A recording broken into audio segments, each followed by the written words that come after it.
تارا گڑھ میں آج بھی موجود ہے، یہ تاریخی چھوٹے چھوٹے جو مقامات ہیں یہ آج بھی موجود ہیں۔ وہاں سے جہانگیر کے دور میں تعزیہ نکلتا تھا، اور جہانگیر کے دور میں اب شمشیر زنی، سینہ زنی یہ اہل سنت والجماعت بھی کرنے لگے، اور یہ سمجھتے تھے کہ یہ باعث ثواب ہے۔ اس کے بعد عالمگیر کا جو خرافات آ گئے، اتنے خرافات کو میں ایک ساتھ کیسے دور کروں، ایک ساتھ میں کیسے اتنے خرافات کو نکالوں؟ عالمگیر نے اعلان کیا کہ دیکھو تعزیہ نکالنا، لیکن تعزیہ میں کوئی ماتم نہیں کرے گا، کوئی سینہ زنی نہیں کرے گا، کوئی ماتم کرتا ہوا اگر ملے گا تو اسے سزا دی جائے گی۔ شہنشاہ عالمگیر چونکہ علماء کی محفل میں بیٹھتا تھا، علماء سے مشورہ لیتا تھا اور علماء کے مشورے پر یہ کام کیا کرتا تھا، تو اس نے ایک پابندی لگا دی کہ کوئی بھی ماتم تعزیہ کے ساتھ ساتھ نہیں کرے گا۔ لیکن جب انسان کسی کام کا عادی ہوتا ہے تو وہ اس کے متبادل راستے ڈھونڈ لیتا ہے۔ دیکھا کہ اب شمشیر زنی ہمیں اس سے روکا جا رہا ہے، ماتم کرنے سے روکا جا رہا ہے، انہوں نے ڈنڈے کھیلنا نکال دیا۔ یہ بھی ابھی بھی باقی آہستہ آہستہ کام کو نکالتے رہے، ایک ساتھ تو نکال نہیں سکتے۔ بہرکیف شہنشاہ عالمگیر اللہ تبارک و تعالی ان کے قبر پر ہزارہاں رحمتیں نازل فرمائے کہ سب سے پہلے اس راستے پر ایک بند انہوں نے باندھا کہ یہ اگر نہ باندھتے اور علماء ان کو مشورہ دے کر اس سے روکنے کے لیے نہ کہتے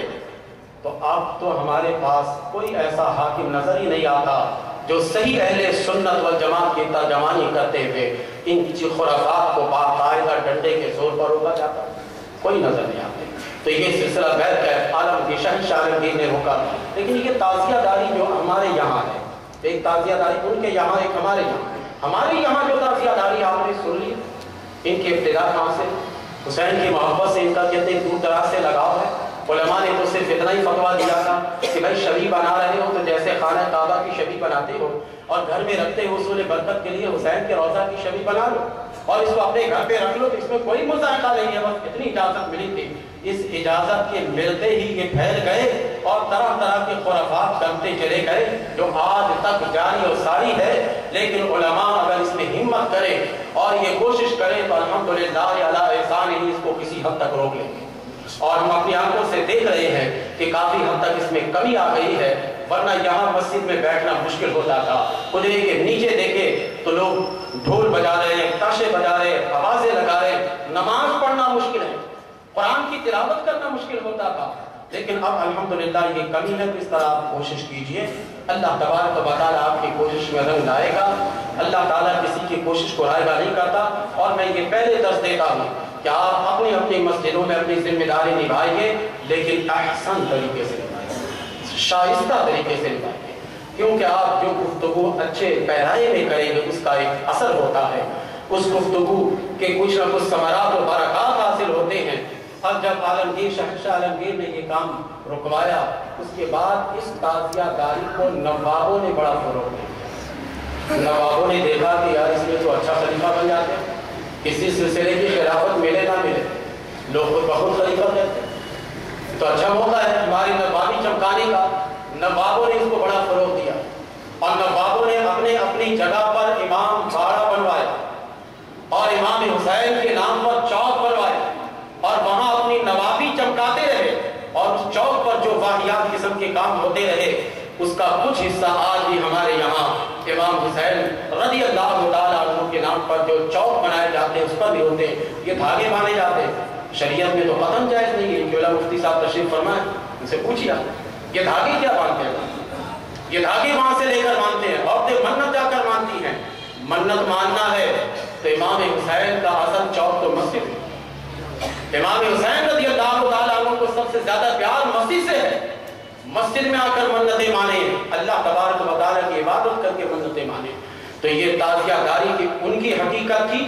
اور یہ تعزیہ داری کی ہماری حقیقت، دونوں اختصار کے ساتھ کچھ نہ کچھ تو آپ نے سمجھ لیا ہوگا دونوں پہلوؤں کو،